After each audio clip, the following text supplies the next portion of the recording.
As summer deepened, the trees grew thicker with leaves, allowing very little sunlight to reach the forest floor. Even at midday, certain paths remained cool and dim. The air felt heavier there. The silence lingered longer. Woodcutters who spent entire days among the trees began sharing curious observations. They occasionally discovered deer carcasses lying untouched. Some showed signs of violent attacks. Others appeared strangely abandoned, as though whatever had hunted them had simply walked away before finishing its meal. Such discoveries puzzled experienced hunters. Predators rarely wasted food. Nature seldom acted without purpose. Still, no one believed these strange findings were connected. At least, not yet. Then came the stories about the livestock. A few sheep disappeared from distant meadows. Several goats were found injured without any clear explanation. Most farmers blamed wolves. Wolves had always lived in these mountains. Sometimes they attacked livestock, particularly when food became scarce. It was unfortunate, but it was not extraordinary. Village elders reminded everyone to strengthen their fences. Shepherds were advised to remain closer to their flocks. Life adapted, just as it always had. Even so, some details refused to fit comfortably into ordinary explanations. One shepherd claimed he had seen an animal unlike any wolf he had encountered before. He described it as unusually large. Its body appeared lean yet powerful. Its head seemed broader. Its chest looked deeper, and its movements were strangely confident. According to him, it did not flee the moment it noticed a human presence. Instead, it simply watched, quietly, patiently. Then, without making a sound, it disappeared into the trees. Most listeners smiled politely. Perhaps the evening light had distorted what he saw. Perhaps fear had exaggerated the memory. No one wished to argue. The mountains had always inspired unusual stories. Soon, another traveler recorded catching only a brief glimpse of something moving between the trees. He could not describe it clearly, only that it seemed larger than expected, faster than any wolf he had ever seen. Within moments, it vanished completely. Again, there was no proof, only another story added to many others. As the weeks passed, these small accounts spread from village to village. Each retelling added another detail. Some claimed the animal's fur carried a reddish color beneath the sunlight. Others insisted it possessed an unusually long tail. A few believed its eyes reflected an unnatural brightness during dusk. Whether these descriptions were accurate or simply shaped by imagination became impossible to know. Fear has a curious way of changing memories. People begin noticing things they once ignored. Ordinary sounds become suspicious. Every distant howl feels closer. Every movement among the bushes attracts immediate attention. Even children sensed that something had changed. Parents who once allowed them to explore nearby fields freely now called them home earlier each evening. Doors were locked before darkness settled across the valley. Lanterns remained lit a little longer than before. No one openly admitted they were afraid. Not yet. Instead, they spoke of being cautious, careful, prepared. It sounded more reasonable that way. The old stories told beside winter fires slowly returned to conversation. Legends of mysterious beasts, ancient warnings passed from one generation to another. Most adults laughed softly after repeating those tales. Yet their laughter no longer sounded completely convincing. Something unseen seemed to linger just beyond the edge of certainty. Not close enough to prove, not distant enough to ignore. The forests remained beautiful. The rivers still flowed peacefully. The mountains stood exactly where they always had. And yet, an invisible tension settled across Gevaudan like the first dark clouds gathering before a summer storm. No one knew that history had already begun to turn its page. Within only a short time, the peaceful silence of these valleys would be broken forever. And the first encounter with the unknown was now only days away. No one could point to the exact moment when the feeling began. There was no single day when the forest suddenly became frightening. Instead, the change arrived quietly, like a shadow stretching across the ground at sunset, so slowly that almost no one noticed it at first. A hunter would return home speaking of an unusual silence beneath the trees. A shepherd might mention that part of the hillside felt strangely empty, as though every living creature had disappeared. Travelers occasionally hurried through familiar paths without stopping to rest, unable to explain why they suddenly wished to leave the forest behind. Each story seemed too small to matter. Each could easily be dismissed. After all, people often imagined things when they spent long hours alone in the wilderness. That was the most reasonable explanation. And so, life continued. The village markets remained lively. Children still chased one another through narrow streets. Blacksmiths continued striking glowing iron upon their anvils, their rhythmic hammering echoing across the valley. Every Sunday, families gathered inside small stone churches. Candles flickered softly as prayers filled the quiet air. The familiar voices of neighbors offered comfort, and for a little while, the worries of daily life seemed far away. Yet outside those peaceful walls, the forests waited. Generations of villagers had grown up listening to stories told beside warm fireplaces during long winter nights. Grandparents spoke of mysterious creatures hidden among forgotten valleys. Hunters shared tales of unusually large wolves that left enormous tracks after heavy snowfall. Woodcutters claimed they had heard strange cries echoing through the mountains after sunset, sounds unlike anything they had heard before. Most people smiled politely whenever these stories were told. Every village had its legends. Every forest carried its own secrets. As the years passed, those stories usually faded into little more than entertaining conversations shared over evening meals. Still, one simple rule remained unchanged. Never remain inside the forest after dark. Not because everyone believed monsters existed, but because darkness transformed even familiar places into dangerous ones. A twisted tree root could become a deadly fall. A thick blanket of fog could hide the safest path home. And somewhere beyond the reach of firelight, wolves sometimes began to howl. Their voices echoed from one mountain to another, creating a chorus that seemed far larger than the number of animals themselves. Children often paused to listen. Visitors sometimes felt uneasy. The villagers, however, simply closed their doors a little earlier and placed another log upon the fire. It was the sound of nature, nothing more. At least, that was what they believed. As summer slowly settled across Gévaudan in the middle of 1764, the fields grew greener than ever before. The sheep became healthy. The harvest promised to be plentiful. Travelers moved peacefully between villages, carrying grain, cloth, and handmade goods to local markets. Everything suggested that the year would be an ordinary one. No one noticed the subtle changes taking place beyond the tree line. Hunters occasionally mentioned finding unusually large footprints in soft woodland soil. Some claimed that the tracks resembled those of a wolf. Others insisted they were far too large. A few dismissed them altogether, believing rain had simply distorted the prints. No one argued for very long. After all, unusual tracks appeared from time to time. There was always a reasonable explanation. Then shepherds began reporting that their dogs behaved strangely near certain parts of the forest. Animals that normally barked with confidence suddenly refused to move forward. Some tucked their tails between their legs. Others stared silently into the trees, as though sensing something invisible hidden among the shadows. Even experienced hunters found this behavior difficult to explain. Dogs had remarkable instincts. They often noticed danger long before humans did. Still, life continued. Markets remained busy. Church bells rang each morning. Families gathered for meals exactly as they always had.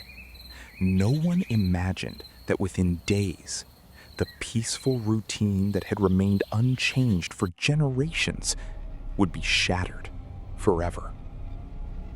Somewhere inside those silent forests, something had already begun to watch. And before long, it would step out of the shadows for the very first time. As the sun rose over the hills of Gevaudan each morning, life returned to its familiar rhythm. Thin ribbons of mist drifted across the valleys, while the first rays of sunlight touched the tops of ancient pine trees. Birds welcomed the new day with gentle songs, and the cool mountain air carried the comforting scent of damp earth and fresh grass. For the people who lived here, each day began long before sunrise. Farmers stepped outside with wooden buckets in hand, ready to milk their cows before the morning chill disappeared. Horses waited patiently beside old barns, while chickens wandered freely through small village yards, scratching the soil in search of insects. The work was never easy. Every family depended upon the land, and the land demanded patience. Fields had to be plowed. Seeds had to be planted. Fences needed repairing after winter storms. Firewood had to be gathered before the cold months returned once again. There were no holidays from nature. Yet despite the endless work, there was a quiet beauty in this simple way of life. Children laughed as they chased one another through open fields. Mothers baked fresh loaves of bread, whose warm aroma drifted through narrow village streets. Blacksmiths shaped glowing iron beneath showers of sparks, while craftsmen carefully repaired wagons, tools, and wooden furniture that would often last for generations. Every person had a role. Every season brought its own responsibilities.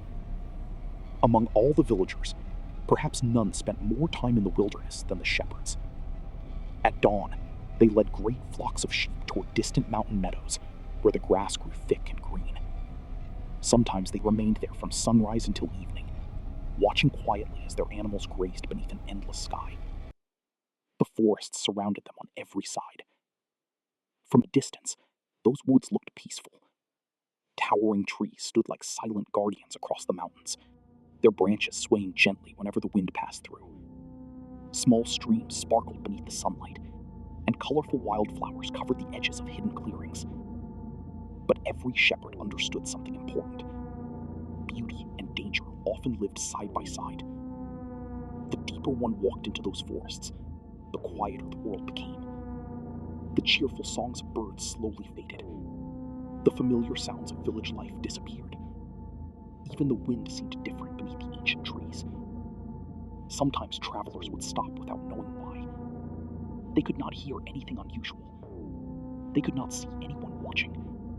And yet they felt an unmistakable sensation that unseen eyes might be following their every step. Perhaps it was only imagination, or perhaps it was something older than memory itself. The people depended upon nature. Nature, however, did not always return their kindness. The forests surrounding Gévaudan were among the largest in France. Ancient oak trees stretched their branches toward the heavens, while towering pines filled the mountain air with the clean scent of resin. Moss covered old stones, quiet streams slipped between hidden valleys, and thick morning fog often drifted silently beneath the trees. During daylight, these forests appeared beautiful. At sunset, they became something entirely different. As darkness settled across the hills, familiar paths disappeared beneath shadows. Every rustling branch seemed to hide unseen movement. Every distant howl reminded travelers that humans were not the only creatures living among the mountains. Wolves were common.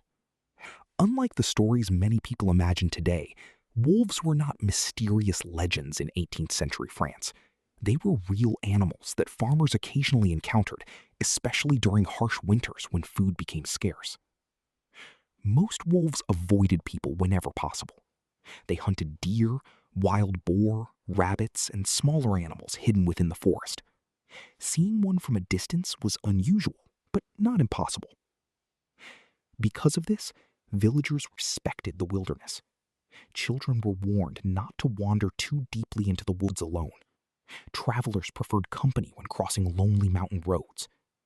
Shepherds carried long staffs, not only to guide their flocks, but also to protect them if danger ever appeared.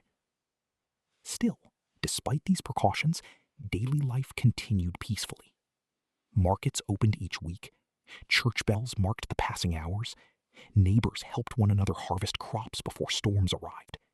Families celebrated weddings, welcomed newborn children, and gathered during festivals filled with music, laughter, and dancing beneath the summer sky. If you had visited Gevaudan during those peaceful months, you might have believed that little ever changed there. The hills looked eternal. The forests appeared timeless. Each sunrise promised another ordinary day. No one could have imagined that history was quietly preparing one of Europe's greatest mysteries. No messenger arrived carrying a warning. No strange sign appeared in the heavens. The wind itself offered no hint that everything was about to change. Somewhere beyond the familiar fields, somewhere deep beneath the endless canopy of ancient trees, something unknown was already moving through the forest. And before long, the peaceful name of Gévaudan would be spoken across all of France, not because of its beauty, but because of a terrifying mystery that would refuse to die for centuries. More than 250 years ago, something hunted the people of France. And to this day, no one knows exactly what it was. Tonight, let me tell you the mysterious story of the Beast of Gévaudan. Tonight, there is nowhere you need to be, and nothing you need to solve. The world can wait until morning. For now, allow your breathing to become slow and gentle as we travel together to a quiet corner of 18th century France, where rolling hills stretched endlessly beneath the sky, where forests whispered with every passing breeze, and where the evening bells echoed through peaceful villages long before the world had ever heard the name of the Beast of Gévaudan. Our story begins in the year 1764. At that time, France was a kingdom ruled by kings rather than elected leaders. Elegant palaces glittered far away in Paris, where noble families discussed politics, music, and fashion beneath magnificent chandeliers. Yet hundreds of miles from those grand halls lay another France entirely, a land of rugged mountains, deep valleys, winding rivers, and isolated farming communities that seemed almost forgotten by the rest of the kingdom. This region was known as Gevaudan. Life here moved slowly. There were no roaring engines, no electric lights, and no glowing city skylines. Instead, every morning began with the sound of roosters greeting the sunrise. Farmers stepped into fields still covered with silver drops of dew. Shepherds guided their sheep across wide green meadows, while children gathered firewood beneath towering trees. The rhythm of life followed the seasons rather than the clock.